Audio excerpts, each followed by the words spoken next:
What's up with the squad? Back in another video. I'm Recklezz. I'm Chris. How Trump caused Tucker Carlson to see the truth now. Definitely geek to get in this video. Saying I like Tucker Carlson videos, so trying to see saying how this happened. How many have you reacted to? I think it's only been like 3 or 4. Yeah, let's see. I know. Some of the videos being in the screen, so make sure y'all check it out. Let's go ahead and jump right into it. Was there a turning point for you? Like, were you always here? Good. Let me see. Hold on, y'all. Give me like 2 seconds. kind of cynical of these things, or was there some kind of turning point in your experiences that made you say, well, hold on a second, the things that I've heard and been exposed to and experienced, it's not actually what they've said it is, that there's something deeper and bigger going on here? I mean, I think it was a little bit like Hemingway's description of going broke. I don't like this skipping. I gotta make sure I'm hearing it. I mean, I think it was a little bit like Hemingway's description of going broke, you know, gradually and all at once. Yeah. So just, you know, spending my life there, I was never that impressed by the people I lived around. I liked them a lot.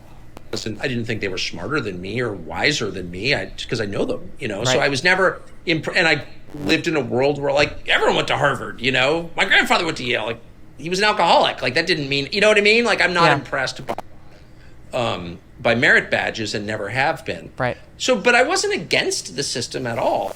Really what changed me was in 2015. Before, I mean, because I'm in the media, so not well, but I'd known him for, I don't know, 15 years before, right? A long time. And I feel like a lot of people be saying that, like, they have known, like, of Trump, like, of hearing him and, like, in the media and, like... Or, like, you told me he was in that movie or whatever. Oh, you talking about Home Alone? Yeah. I mean, I guess that's different, but still, like, he was... Well, I reacted to the Oprah video, and I seen him on there. And just seeing him in, like, different places of being, like, that businessman type. Yeah. You know what I'm saying? Not so much of a politician. Yeah. A long time. And I was like, I thought he was kind of a buffoon. I still think that sometimes. But what changed my view wasn't Trump. It was the reaction to Trump among my neighbors. So Trump would say something in his, like, florid orange way, you know, like, why are we funding NATO? And that was the one that got me. I remember this. And I never questioned NATO. Because I grew up during the Cold War, and NATO was the bulwark against Soviet aggression into Western Europe. And, like, my dad worked, as I said, for the government. So, like, we were totally for NATO. Why wouldn't you be?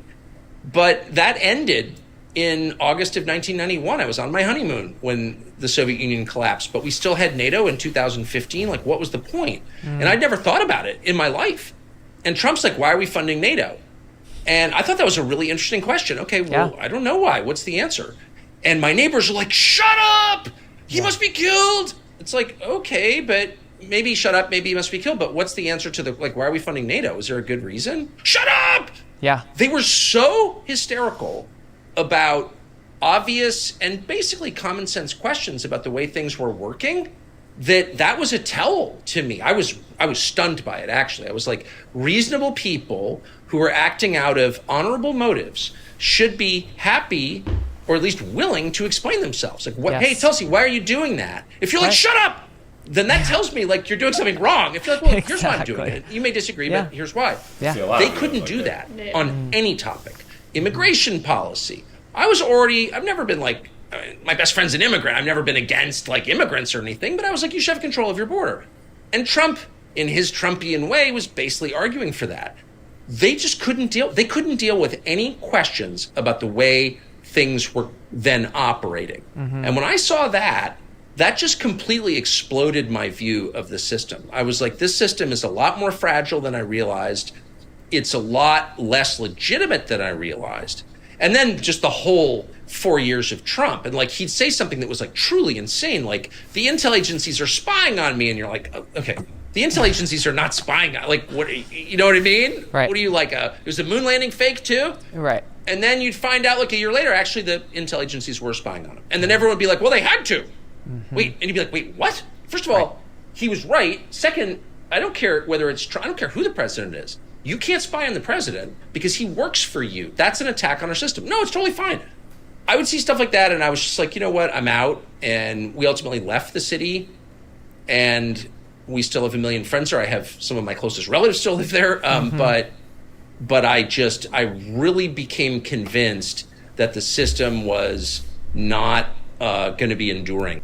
See, that's what's crazy though too though, is the simple fact of like how everybody is like with, you know what I'm saying, no matter what you are, like I look at people like, especially like, and I'm gonna say this, I look at people like when they get so heated about something and yelling and doing the most, like, you know that they wrong. Like, Yeah, I feel like we've said that so many times.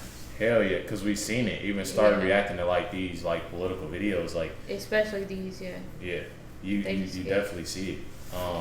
And then on top of that, like I feel like regardless, all presidents, like everybody's, what I want to say is everybody's not perfect.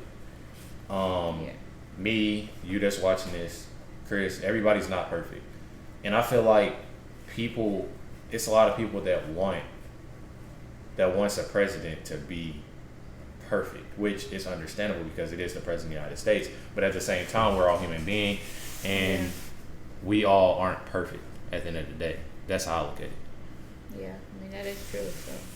So if that's that, then I mean, I just don't see. Or it's like somebody's always trying to pick out something from somebody. Yeah. Like from their past or whatever. And it's a lot of hate towards Trump, regardless. I would like, say, yeah, that too. I don't know. But y'all already know. Make sure y'all hit the like button, that subscribe button. Let us know in the comments what y'all think about this. Tucker Carlson, definitely, I feel like he's one person that, you know, definitely spoke the truth on Fox News about a lot of things. And I don't see why you would want to get rid of somebody like that. Yeah, he just like, I don't know, he just speaks up and he knows what he's talking about. He don't pause, think about something. Like, he already knows what he's talking about. Yeah, hell yeah. You always need people like that, though. Yeah. But y'all already know. Make sure y'all hit the like button, subscribe button. Definitely appreciate everybody tuning in and watching this. Y'all should make sure y'all stay tuned for the next 2 drops. Catch y'all next one.